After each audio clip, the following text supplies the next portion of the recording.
Hello everyone. कैसे हो आप सब? आई होप आप सब अच्छे होंगे और अपनी तैयारी में लगे होंगे। जो हमारा सिलेक्शन सीरीज चल रहा है उस सीरीज को कंटिन्यू करते हैं। इससे पिछले वाला सीरीज में हमने क्रॉपिंग सिस्टम और क्रॉपिंग पैटर्न को कंप्लीट की है। उससे पहले हमने क्लासिफिकेशन ऑफ क्रॉप को कंप्लीट की है और उससे पहले हमने जनरल एग्रीकल्चर को कंप्लीट किया है। अगर आपने उस वीडियो को अभी तक नहीं देखा है तो उस वीडियो को देखिएगा ज़रूर, चूँकि वो बेसिक आपका कंप्लीट करेगा। और क्रॉपिंग सिस्टम और क्रॉपिंग पैटर्न वाले वीडियो भी अपलोडेड है, तो वहाँ से भी जाकर आप देख सकते हैं।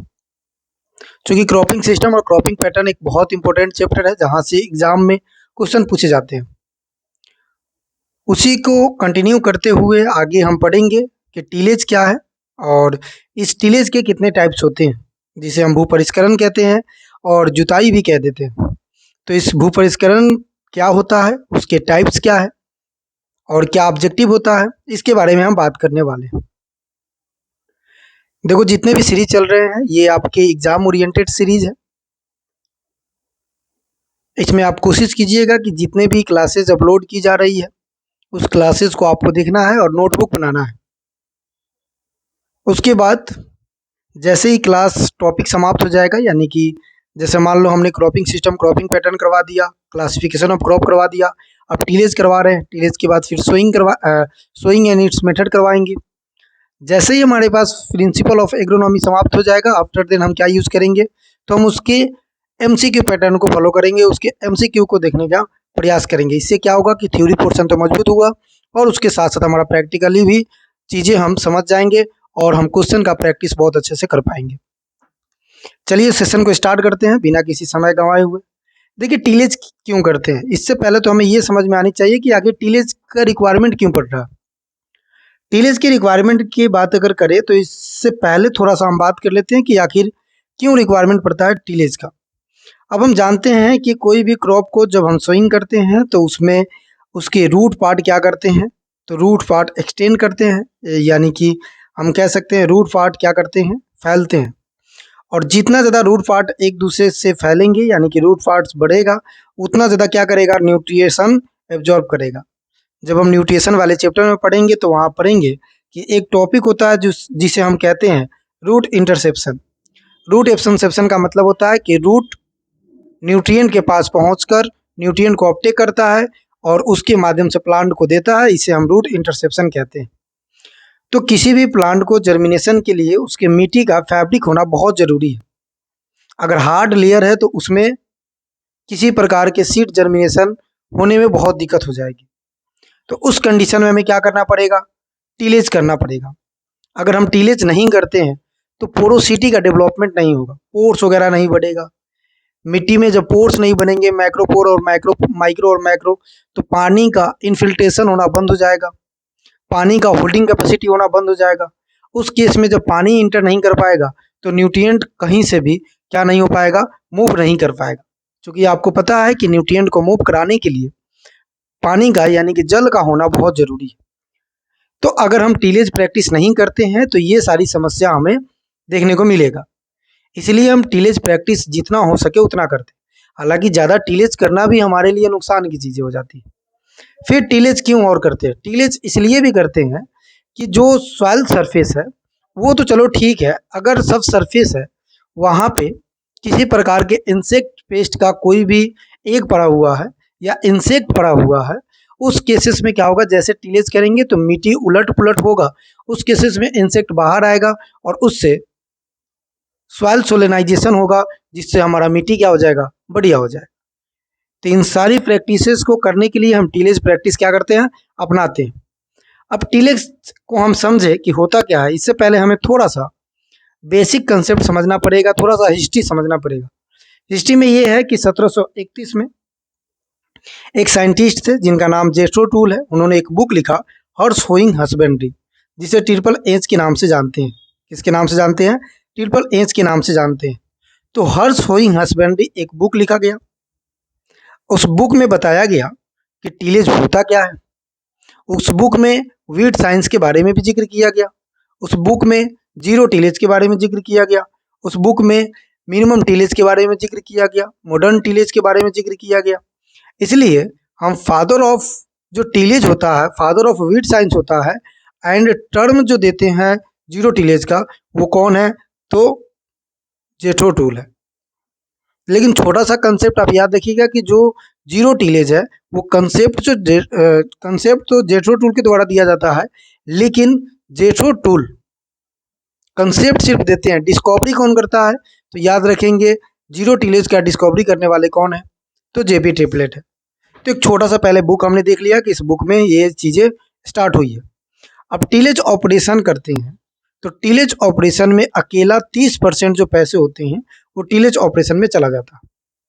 जैसे मान लो कि आप कोई भी क्रॉपिंग करने जा रहे हैं, कोई भी क्रॉप को सोइंग करने जा रहे हैं, कोई भी फार्मिंग करने जा रहे हैं, उसमें आपका 100 रुपये लगना है, परसेंटेज में देख रहे हैं, तो उस 100 रुपीज़ में से 30 रुपीज़ किस में लगेगा, टीलेज प्रैक्टिस में लगेगा। सीड बेड तैयार करना पड़ेगा आपको, सीड बेड कह रहे हैं, सॉइल में बढ़िया से सीड बेड तैयार करना पड़ेगा आपको। तो उस कंडीशन में 30 रुपये कहाँ लग रहा है, टीलेज ऑपरेशन में लगता है। तो ये थोड़ी सी हमें हिस्ट्री के बारे में बात करते हैं। हिस्ट्री क्या था कि ट्रिपल एच एक बुक है जिसमें टीलेज के बारे में, जिसमें वीट साइंस के बारे में, जिसमें जीरो टीलेज के बारे में कंसेप्ट दिया गया था। और इसी से इन्हीं बुक को हम कहते हैं कि सबसे पहले टीलेज के बारे में बताने वाला यही बुक है, जो किसके द्वारा लिखा गया, जेथरो टूल के द्वारा लिखा गया। अब जो टीलेज है, हम सब पहले भाषा की अगर बात करें तो हम सब जानते हैं कि कोई ना कोई कहीं ना कहीं भाषा से आया। तो टीलेज जो शब्द है ना, एंग्लो सेक्सन वर्ड से लिया गया। किससे लिया गया है जी, तो एंग्लो सेक्सन से लिया गया। ये वही एंग्लो सेक्सन है जिसे हम क्या कहते हैं, ओल्ड इंग्लिश के नाम से जानते हैं। जब कोई लैंग्वेज का निर्माण नहीं हुआ था, यानी कि इंग्लिश का निर्माण नहीं हुआ था, तो पहले ओल्ड लैंग्वेज इंग्लिश बोला जाता था। तो वहीं से, जिसे हम एंग्लो सेक्सन कहते हैं, वहाँ से लिया गया है। और दो शब्द से मिलकर बनता है ये टीलेज। कितने शब्द से, दो शब्द से। एक होता है हमारे पास टिलियन और एक होता है टिलियन। टिलियन और टिलियन का मतलब क्या होता है, देखो टिलियन का तो मतलब होता है हल चलाना, जिसे हम टू प्लाउ कह देते हैं। टिलियन का मतलब होता है prepare the soil for the seed germination या for the sowing of seed. Seed को सोइंग करने के लिए जो हम मिट्टी के तैयार करते हैं, मिट्टी को प्रिपेयर करते हैं, उसे हम क्या कहते हैं, तो टिलियन कहते हैं। जबकि टिलियन की अगर हम बात करें तो टू प्लाउ यानी कि हल चलाना। अब जाहिर सी बात है कि टिलियन जब हल चलाएंगे उसी का रिजल्ट क्या होगा, तो टिलियन होगा। तो वो जो तैयार कर रहे हैं हल चलाकर, वो क्या कहलाएगा, टीलेज कहलाएगा। तो यहाँ पे हमने क्या देखा कि टीलेज क्या होगा, टीलेज जो एंग्लो सेक्सन वर्ड से लिया गया, जिसका मतलब टिलियन और टिलियन होता है। टिलियन का मतलब होता है कि टू प्लाउ यानी कि हल चलाना, जबकि टिलियनर का मतलब होता है prepare the soil for the sowing of seed is known as tillage. Tillage clear है। अब टीलेज का एग्जाम्पल तो शॉर्ट फॉर्म तो हमने समझ लिया कि टीलेज का मतलब ये होता है, लेकिन आखिर में टीलेज होता क्या है। देखो सिंपल लैंग्वेज में अगर हम बात करें तो टीलेज का मतलब होता है मिट्टी का उलट पुलट करना। क्या कहलाएगा, टीलेज कहलाएगा। मिट्टी का उलट पुलट करना। क्यों उलट पुलट करना, इसके बारे में हमने अभी आपको बताया है कि क्यों उलट पुलट करते हैं। तो एक किताबी भाषा की बात करें तो हम कह सकते हैं कि फिजिकल मैनिपुलेशन। मैनिपुलेशन मतलब चीज़ों को मैनिपुलेट कर देना, बदल देना। जैसे होता नहीं है, आपका माइंड को कोई मैनिपुलेट कर देता है, आप कुछ और सोचते हो, कोई किसी के बारे में मैनिपुलेट करके आपको कुछ और सोचा दिया जाता है। तो मैनिपुलेट मतलब है चीज़ों को बदलना। कैसा, फिजिकली। और किसको मैनिपुलेट करोगे भाई, तो soil, by help of tools and implement. मतलब इम्प्लीमेंट और टूल्स के माध्यम से सॉइल के अंदर फिजिकल मैनिपुलेशन कर देना क्या कहलाएगा, जिसे हम मैकेनिकल मैनिपुलेशन भी कह सकते हैं। तो वो हमारा कहलाएगा टीलेज। अच्छा, ये किस लिए करेंगे, तो obtaining and ideal condition for the seed germination and the seed establishment, यानी कि सीड को स्टेबल करना और उस सीड को जर्मिनेशन के लिए जो हम तैयार कर रहे हैं फील्ड को टूल्स के माध्यम से, इम्प्लीमेंट के माध्यम से फिजिकल मैनिपुलेशन कर रहे हैं मिट्टी में, उसे हम क्या कहते हैं, टीलेज कहते हैं। अब एक छोटा सा टर्म आता है जिसे हम कहते हैं तिल्थ। आगे पढ़ेंगे, छोटा सा टर्म आता है। अब देखो टीलेज करेंगे तो टीलेज का कुछ ना कुछ अपना एक रिजल्ट होगा। क्या होगा, टीलेज का कुछ ना कुछ अपना एक रिजल्ट होगा, और जो रिजल्ट होगा उसी को हम क्या कहते हैं, टिल्थ कहते हैं। क्या कहते हैं जी, टिल्थ कहते हैं। तो टिल्थ हमारा क्या है, टिल्थ का मतलब होता है कि वो कंडीशन, कैसा condition, physical condition. Physical condition जो आफ्टर टिलेज आपको दिखाई दे रहा है, जैसे मान लो टीलेज आप प्रैक्टिस कर रहे हो, तो टीलेज के बाद जो आपको वो जमीन दिखाई दे रहा है जिस भी रूप में, वो फिजिकल कंडीशन, वो उस मिट्टी का, उस जमीन का, उस सॉइल का क्या हो जाएगा, तो तिल्थ हो जाएगा। तो इसको थोड़ा सा हमें क्या करना है, याद रखना है। क्या करना है, तो याद रखना। तो हमने क्या देखा कि physical manipulation of soil with physical manipulation of soil is with help of tools and implement to obtaining ideal condition for the seed germination and seed establishment। Clear है? तो ये हमने एक छोटा सा डिफिनेशन को देख लिया। जैसे देखो ये टीलेज है, अगर हम टीलेज नहीं करेंगे तो उस केस में मिट्टी का एक ऑप्टिमम रेंज नहीं दे पाएंगे। हालांकि ऐसा नहीं है कि आप टीलेज करेंगे तभी जाकर आपका सीड जर्मिनेट होगा, लेकिन टीलेज का मतलब होता है कि सीड जहाँ पे सोइंग करने जा रहे हैं उस जगह को थोड़ा सा हमें क्या कर देना है, तो तैयार कर देना है, कि ताकि सीड के लिए किसी प्रकार का दिक्कत ना हो। तो ये हमारा क्या कहलाता है, टीलेज कहलाता है। अभी हमने आपको बताया कि फिजिकल कंडीशन ऑफ सोल को हम क्या कहते हैं, सॉइल को क्या कहते हैं, तो हम सॉइल को कहते हैं तिल्थ, या फिर हम रिजल्ट ऑफ टीलेज तिल्थ कहलाता है। इस बात को याद रखें। अच्छा, अब इसमें सबसे इंपॉर्टेंट बात यह है कि भाई ऑब्जेक्ट क्या है। तो ऑब्जेक्ट तो पहला यही है कि एक डिजायरेबल स्ट्रक्चर मिल जाए।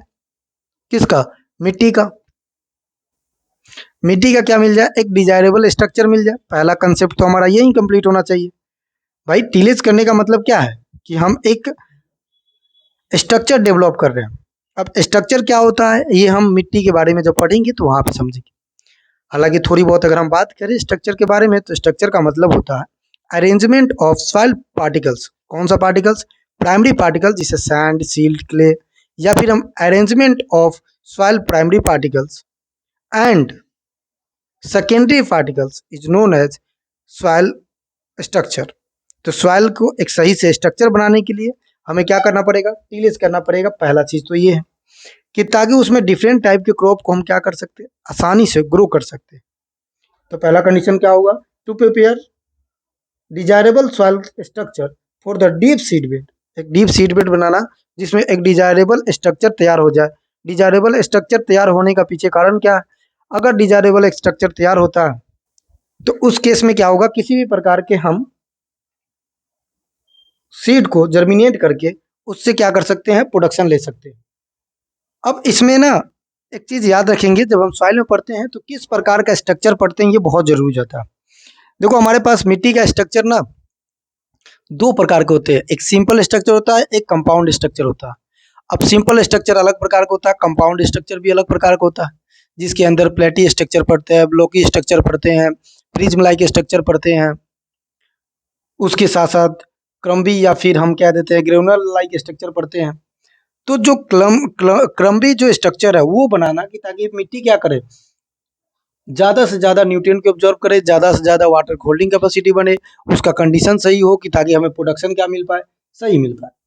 दूसरी चीज़, to provide the good aeration. Good aeration मतलब आप मिट्टी जब तैयार कर रहे हैं तो कोशिश ऐसा करें कि वो गुड एरेशन की तरफ बढ़े। गुड एरेशन का मतलब क्या होगा, गुड एरेशन का मतलब है कि जैसे एयर वाला पोर्शन भी हमारे पास हो। जैसे सॉइल साइंस में जब हम पढ़ते हैं कंपोजिशन ऑफ सॉइल, तो हम देखते हैं कि 5% ऑर्गेनिक मैटर है, 45% मिनरल्स है, और इसमें 25% एयर है और 25% वाटर है। और इन दोनों के रेशियो की बात करें तो 50-50 रेशियो पाया जाता है, सिर्फ किसका, पोरोसिटी का।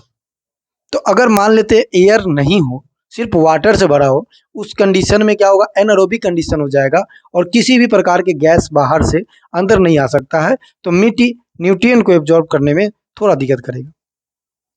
तो सबसे पहली बात तो यही होना चाहिए कि एरेशन बहुत अच्छा होना चाहिए। गुड एरेशन मतलब एयर का एक्सचेंजेस अच्छा से होना चाहिए उस रूट वाले पार्ट में। उसके बाद जब हम टीलेज करते हैं तो पोरोसिटी बढ़ता है, बढ़िया होता है। उस केस में इनफिल्ट्रेशन आता है।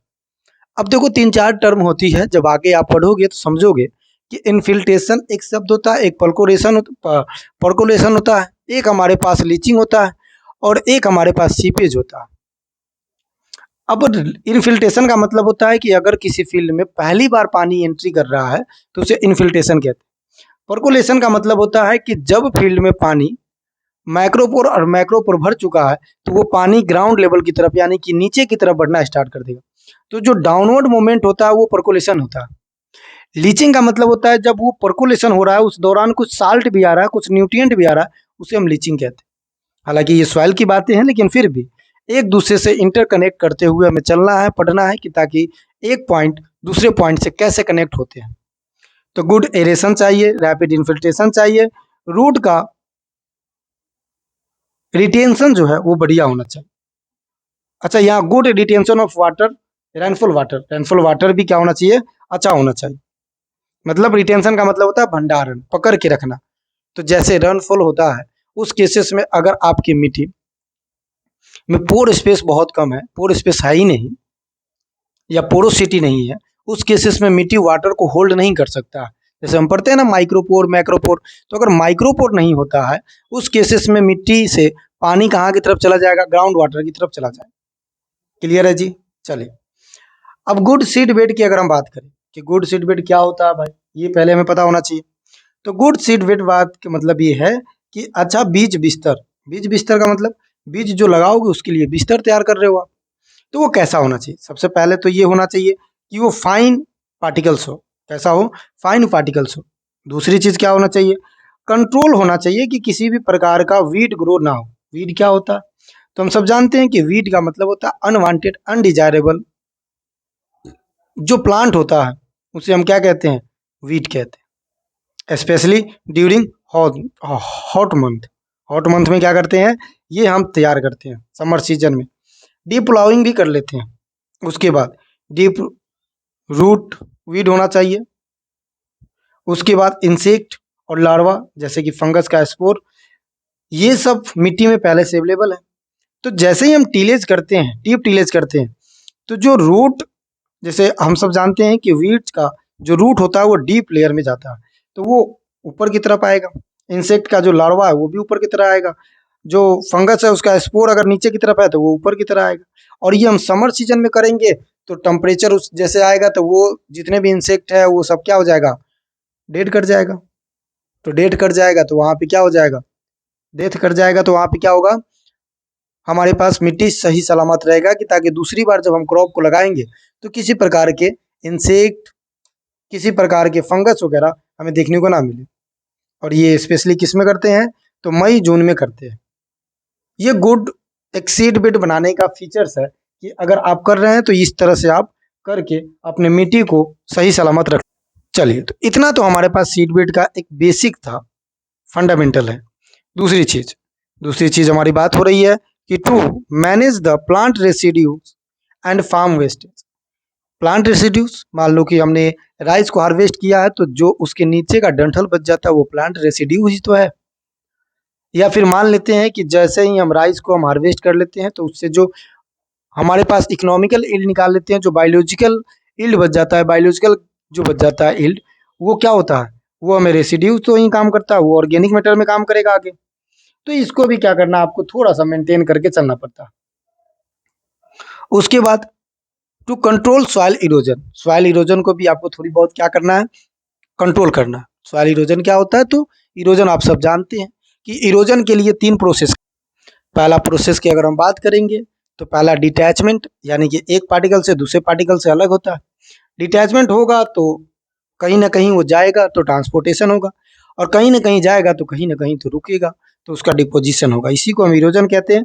तो हम कोशिश करेंगे कि जब सीड बेड तैयार कर रहे हैं उस केसेस में हमारे पास सॉइल इरोजन का कंट्रोल हो जाए।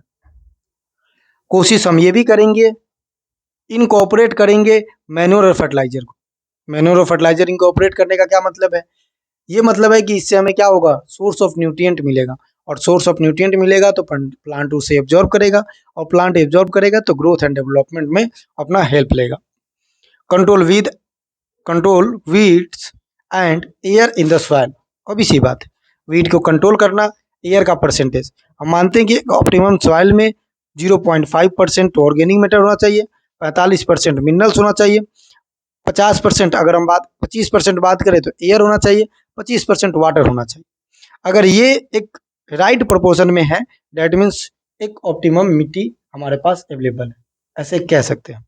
तो ये सब क्या होगा, हमें याद रखना होगा कि कौन कौन सी चीज़ें हम फॉलो कर सकते हैं टीलेज के दौरान। क्लियर है? उसके साथ साथ फर्टिलाइजर तो ऐड करेंगे ही करेंगे, साथ में सॉइल अमेंडमेंट को भी हम क्या करेंगे, ऐड करेंगे। जैसे कि जिप्सम ऐड करेंगे तो जिप्सम से हमें क्या मिलेगा, कैल्शियम मिलेगा और उसके साथ साथ सल्फर मिलेगा। ये सब प्रैक्टिसेस हम कहाँ करते हैं, सॉइल में करते रहते हैं। ये टीलेज के बारे में थोड़ी बहुत हो गया। अब हमारे पास आता है अगला कंसेप्ट कि फैक्टर टू टीलेज या factor affecting of tillage on the soil property. Tillage करने से सॉइल के प्रॉपर्टी यानी कि सॉइल के गुण में क्या चेंजेज आता है। देखो टीलेज का मतलब पहले क्या है, टीलेज का मतलब है कि लार्ज जो सॉइल पार्टिकल्स है उसको कन्वर्ट कर देते हैं स्मॉल सॉइल पार्टिकल्स में, यही मतलब है। जो पोरोसिटी को क्या करता है, बढ़ाता है। अब पोरोसिटी जितना ज़्यादा होगा उतना ज़्यादा हम कह सकते हैं कि माइक्रोपोर इसमें ज़्यादा होगा, और माइक्रोपोर ज़्यादा होगा तो that means water holding capacity क्या होगा, ज़्यादा होगा। तो पहला चीज़ तो ये हुआ कि इंक्रीज हमें क्या करना है, पोरोसिटी करना है। Tillage more than more porosity, अगर ज़्यादा होगा तो ज़्यादा पोरोसिटी बनेगा। Porosity no effect on the particle density. देखो जैसे हम सॉइल पढ़ते हैं सॉइल साइंस में तो डेंसिटी पढ़ते हैं, सॉइल डेंसिटी पढ़ते हैं। अब आप अगर क्लास मेरे देख रहे हो तो आपको ऐसा लग रहा होगा कि सारा मिक्स करके पढ़ाया जा रहा है। क्यों मिक्स करके पढ़ा रहे हैं, क्योंकि एग्रीकल्चर में सारी नॉलेज आपको होनी चाहिए। आपने कॉलेज के दौरान में पढ़ा होगा, आपने पिछले जो वैकेंसी आया था उसके दौरान पढ़ा होगा, या फिर आप नई बार भी पढ़ रहे हैं तो आपने इतना तो जरूर पढ़ा होगा कि सॉइल क्या होता है, आपने इतना तो जरूर पढ़ा होगा कि एग्रोनॉमी क्या होता है। उन दोनों का एक रिलेशन है, चूंकि फील्ड क्रॉप जहाँ लगाएंगे उसके बारे में सॉइल पढ़ना पड़ेगा। अब जब हम सॉइल डेंसिटी को पढ़ते हैं तो हम पाते हैं डेंसिटी का मतलब होता है वेट अपॉन वॉल्यूम। क्या होता है, वेट अपॉन वॉल्यूम। तो वेट अपॉन वॉल्यूम का क्या मतलब है, वेट अपॉन वॉल्यूम का मतलब है कि अगर हमें 1 किलो मिट्टी लेना है और उसको ओवन ड्राई में सुखाएंगे कितने डिग्री सेल्सियस पे, तो 105 डिग्री सेल्सियस पे 24 घंटे के लिए। तो वो जो मिट्टी सूख कर आएगा उसके वेट को देखेंगे और उसके आयतन को देखेंगे, और भार और आयतन का जो इसमें रेशियो निकलेगा उसी को हम क्या कहेंगे, उसी को हम कहते हैं डेंसिटी। अब डेंसिटी में दो प्रकार के डेंसिटी निकालते हैं, पार्टिकल डेंसिटी, एक बल्क डेंसिटी। अब अब ये भी जानते हैं कि पार्टिकल डेंसिटी सिर्फ पार्टिकल्स के डेंसिटी को मापेगा, मतलब जो हमारे पास सॉलिड वाला पार्ट था उसको मेजर करेगा। लेकिन बल्क डेंसिटी दोनों को मेजर करेगा इंक्लूडिंग द पोरोसिटी। लेकिन पार्टिकल डेंसिटी में पोरोसिटी का इंक्लूड नहीं होगा। अब खुद बताओ, हम जब टीलेज करते हैं वो कहाँ करते हैं, पोरोसिटी के पास करते हैं, सरफेस पे करते हैं। तो पोरोसिटी तो सरफेस पे है, तो पोरोसिटी तो पार्टिकल डेंसिटी में हम सिर्फ सॉलिड वाला पार्ट को ले रहे हैं, तो पोरोसिटी को समझने का तो कोई मतलब ही नहीं है। पहली चीज तो ये होना चाहिए। दूसरी बात कि बल्क डेंसिटी पे इसका असर पड़ेगा। क्यों पर असर पड़ेगा, क्योंकि बल्क डेंसिटी में हम पार्टिकल डेंसिटी और पोरोसिटी दोनों का वेट अपॉन वॉल्यूम को क्या करते हैं, निकालते हैं। पहले हम वेट लेते हैं उस ओवन ड्राई सॉइल का जो ओवन में सुखाया गया था, फिर उसके वॉल्यूम की बात करते हैं ओवन ड्राई सॉइल का, और इसका जो यूनिट होता है वो हम ग्राम पर मीटर क्यूब भी लिख सकते हैं, mg मीटर क्यूब भी लिख सकते हैं। ठीक है, ग्राम पर सेंटीमीटर क्यूब भी लिख सकते हैं। ये सब यूनिट होता है किसका, डेंसिटी का। क्लियर है, तो ये हमें थोड़ी बहुत समझना पड़ेगा। तो पोरोसिटी से पार्टिकल डेंसिटी पे तो कोई असर नहीं पड़ेगा, लेकिन बल्क डेंसिटी पे असर पड़ेगा। कई लोग क्या होते हैं, कंफ्यूज हो जाते हैं कि बल्क डेंसिटी और पार्टिकल डेंसिटी पे कैसे असर पड़ रहा है। अब देखो पोर्स बढ़ाएगा, तो पोर्स बढ़ाने का मतलब है कि एयर का परसेंटेज क्या बढ़ा रहा है, मतलब एयर का परसेंटेज बढ़ रहा है। और बल्क डेंसिटी में हम दोनों को मेजर करेंगे, पार्टिकल डेंसिटी को जोड़ेंगे। अब अगर पार्टिकल्स के साथ साथ पोरोसिटी में एयर वाला पोर्शन ज़्यादा है तो एयर का क्या ही वेट होता है, क्या ही उसका भार होता है। तो जब क्या ही वेट होगा, क्या ही भार होगा, तो उस केस में हम कह सकते हैं कि जैसे जैसे पोरोसिटी बढ़ता है बल्क डेंसिटी घटता है। ये आप पढ़ाई किया होगा आपने। तो पोरोसिटी मोर हो जाएगा तो बल्क डेंसिटी क्या हो जाएगा, कम हो जाएगा। तो टीलेज से पोरोसिटी बढ़ेगा और पोरोसिटी बल्क डेंसिटी को कम करेगा। इस चीज़ को हमें क्या करना है, याद रखना है। तो फैक्टर अफेक्टिंग आपसे पूछे या affecting of the tillage on the soil properties, तो हमें इन बातों को ध्यान में रखना है। कौन सी बात, पहली बात कि इंक्रीज करता है पोरोसिटी। दूसरा, टीलेज मोर देन पोरोसिटी मोर। जब पोरोसिटी मोर होगा तो पार्टिकल डेंसिटी में किसी प्रकार का असर नहीं होगा, लेकिन बल्क डेंसिटी में ये किसी प्रकार का क्या करेगा, असर करेगा। तो याद रखिएगा, पोरोसिटी बढ़ने से बल्क डेंसिटी घटता है। और इसमें कुछ नहीं है, जब हम सॉइल साइंस पढ़ाएंगे, हालांकि लेक्चर हम स्टार्ट कर चुके हैं, बीच में डिसकंटिन्यू हो गया है तो उसको फिर से स्टार्ट करेंगे, तो वो वहाँ पे हम आपको पार्टिकल डेंसिटी, बल्क डेंसिटी कैसे बढ़ रहा है, कैसे घट रहा है, ये सारी तमाम बातें हम वहाँ पे करेंगे। फिलहाल के लिए हमने इतना देख लिया। अब आते हैं मेजर पॉइंट पे, जहाँ से एग्जाम में क्वेश्चन बनते हैं और यहाँ से थ्योरिकल पोर्शन भी चलिए।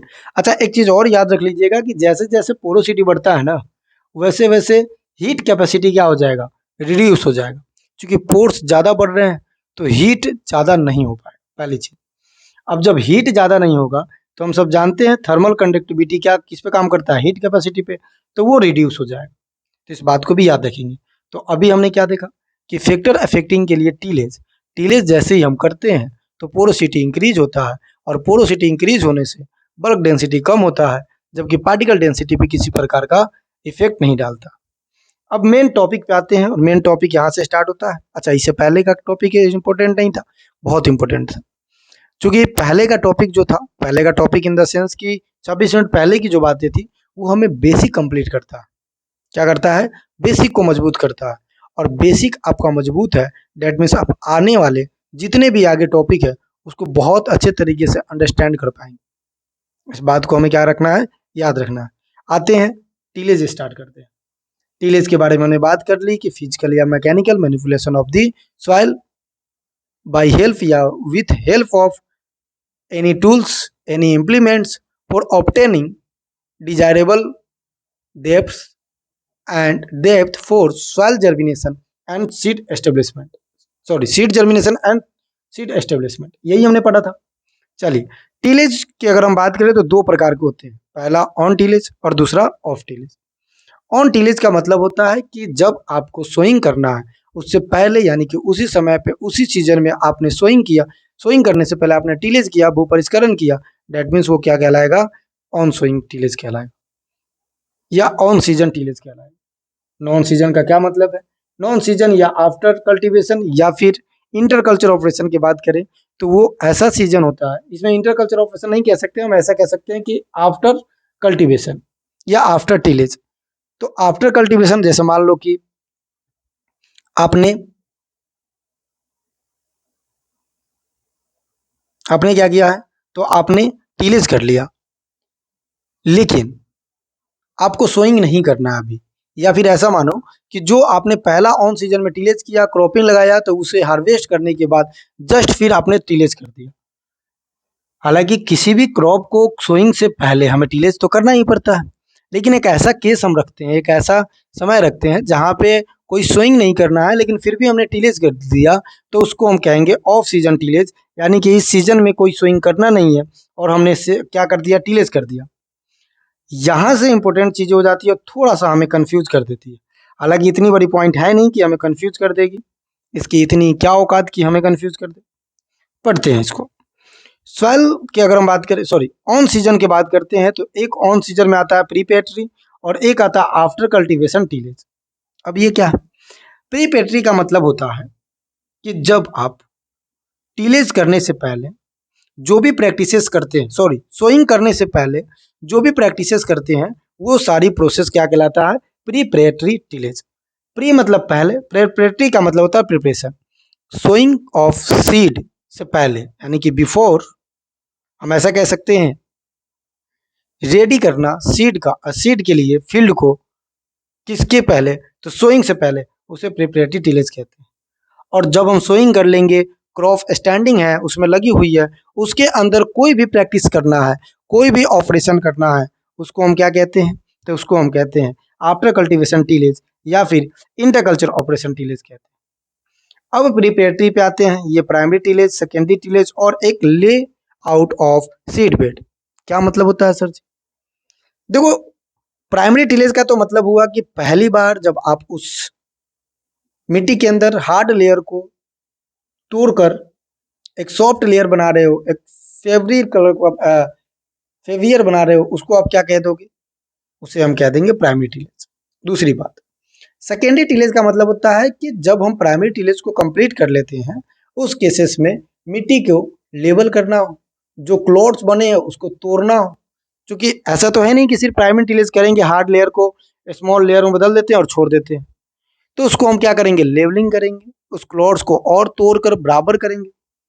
उसके बाद जैसे ही हमारे पास तैयार हो जाएगा तो और सीड बेड तैयार करना स्टार्ट कर देंगे, मतलब उसके लिए बेड तैयार करना, उसके लिए क्यारियाँ बनाना, लगाना स्टार्ट कर देंगे। इसी प्रोसेस को कहते हैं प्रीपेरेटरी टिलेज। तो याद रखिएगा, टिलेज दो प्रकार का होता है, of tillage, on tillage. Of tillage का मतलब होता है कि टिलेज हमें करना है, मतलब सोइंग नहीं करना है, फिर भी हम टिलेज कर रहे हैं।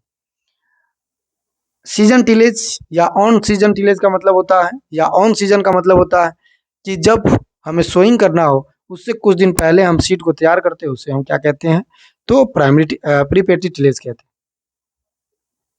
चलिए सेकेंडरी हम समझ लिए, लेआउट ऑफ सीडबेड थे समझ लिए, इंटरकल्चर भी हमने समझ ही लिया। आइए अब प्राइमरी टिलेज के ऊपर बात करते हैं। किसके ऊपर बात करते हैं, प्राइमरी टिलेज के ऊपर बात करते हैं। तो इसको भी देखते हैं प्राइमरी टिलेज होता क्या है। प्राइमरी टिलेज का मतलब ही क्या है सर जी, प्राइमरी टिलेज का मतलब है कि मिट्टी के अंदर सबसे पहली बार जब उसे तोड़कर हार्ड लेयर को, कंपैक्ट लेयर को एक हेवी टाइप के बना रहे हैं, या फिर हम ऐसा कह सकते हैं कि उसको ओपन कर रहे हैं, तो इसके लिए हेवी टूल्स या इम्प्लीमेंट की रिक्वायरमेंट होती है, उसे हम क्या कहते हैं, प्राइमरी टिलेज। आप सिंपल समझो कि कोई फील्ड है, उस फील्ड का जो पार्टिकल्स है उसमें हार्ड लेयर है, टिलेज पहले नहीं हुआ है, उस पार्टिकल्स को तोड़कर छोटे छोटे पार्टिकल्स में बदलना क्या कहलाएगा, प्राइमरी टिलेज कहलाएगा। बस इतना ही आपको याद रखना। क्लियर है। तो ये क्या काम करता है, ये काम करता है कि ओपन करता है किसको, कंपैक्ट एंड कंपैक्ट, और उसके साथ साथ हमारे पास हार्ड लेयर को ओपन करता है। अब आते हैं प्राइमरी टिलेज के ऊपर। तो प्राइमरी टिलेज हमारे पास क्या है जी, यहाँ पे लिखा हुआ भी है कि compact hard soil to open such soil we required heavy and tools implement.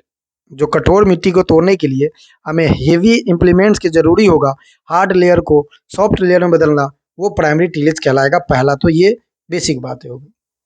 अब प्लाविंग के लिए अगर बात करें, प्लाविंग क्या है, तो प्लाविंग एक प्रोसेस है जिसमें कंपैक्ट और हार्ड सॉइल को क्या करता है, तो उसे ओपन करता है। इसी को हम क्या देते हैं, pulao, by help of pulao. तो पुलाव का यूज करके हार्ड लेयर को सॉफ्ट लेयर में बदलना प्लाविंग कहलाता है, एक प्रोसेस है।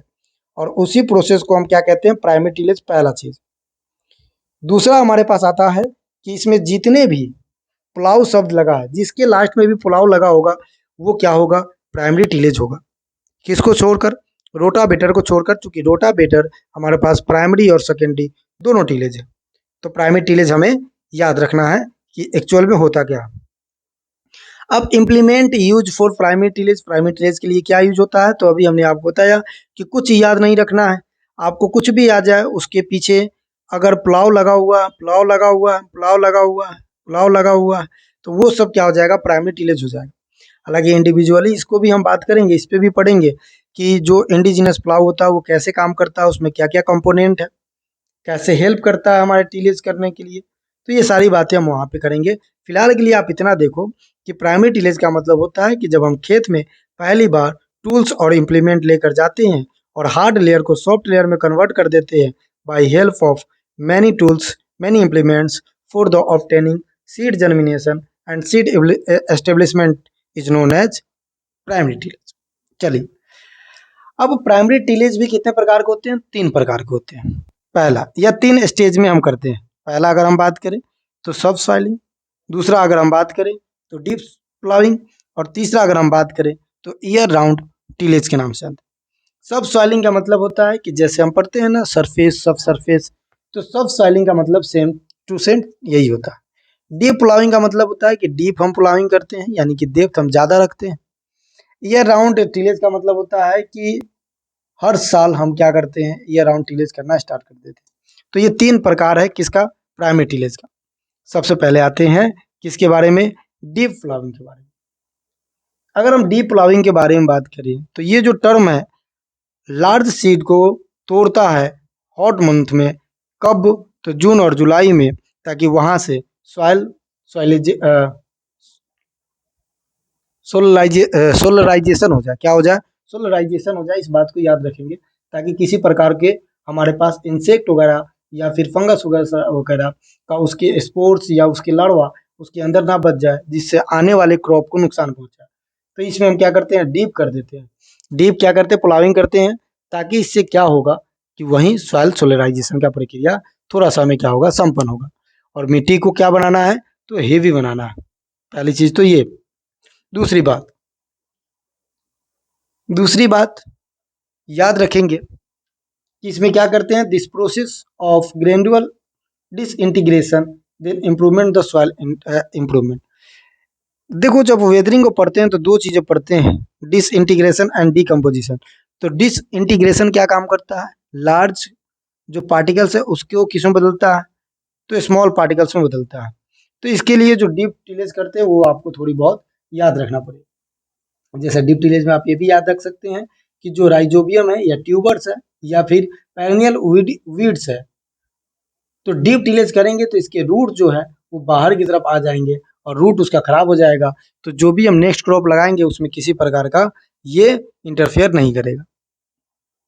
ठीक है, सॉइल मॉइस्चर को क्या करता है ये, तो इम्प्रूव करता है। अच्छा, ये डीप प्लाविंग का तरीका हो गया। तो एडवांटेज क्या है, एडवांटेज यही है कि deep ploughing dry farming area में करते हैं और ये रेनफॉल पैटर्न और क्रॉपिंग पैटर्न पे आधारित होता है। अच्छा, हमारे यहाँ क्रॉपिंग पैटर्न कैसे चलता है, तो वीट एंड राइस चलता है। दोनों एग्जॉस्ट क्रॉप है, जिसकी वजह से क्या होता है, न्यूट्रिएंट हमारे पास लॉस में जा रहा है। अब इसी को मॉडिफाई कर दिया गया।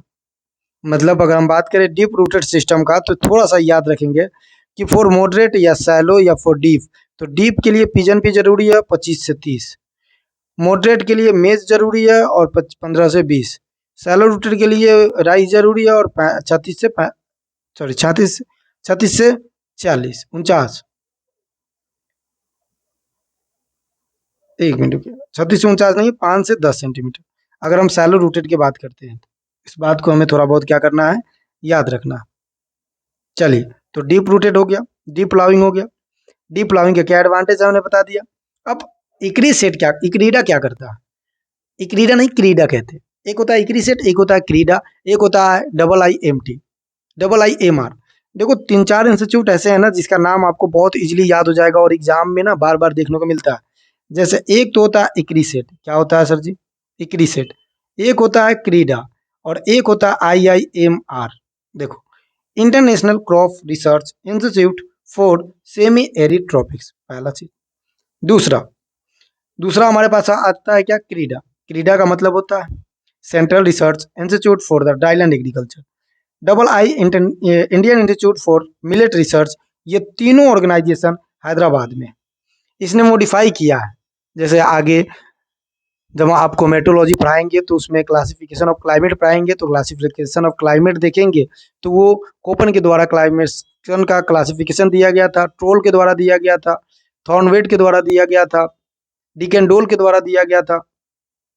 उसके बाद ट्रोल का जो क्लासिफिकेशन था उसको मॉडिफाई किया किसने, इक्रीसेट ने। तो उसी तरह से ऑर्गेनाइजेशन है, ये हर चीज़ में अपना हस्तक्षेप देता ही देता है, अपना इंटरफेयर दिखाता ही दिखाता है।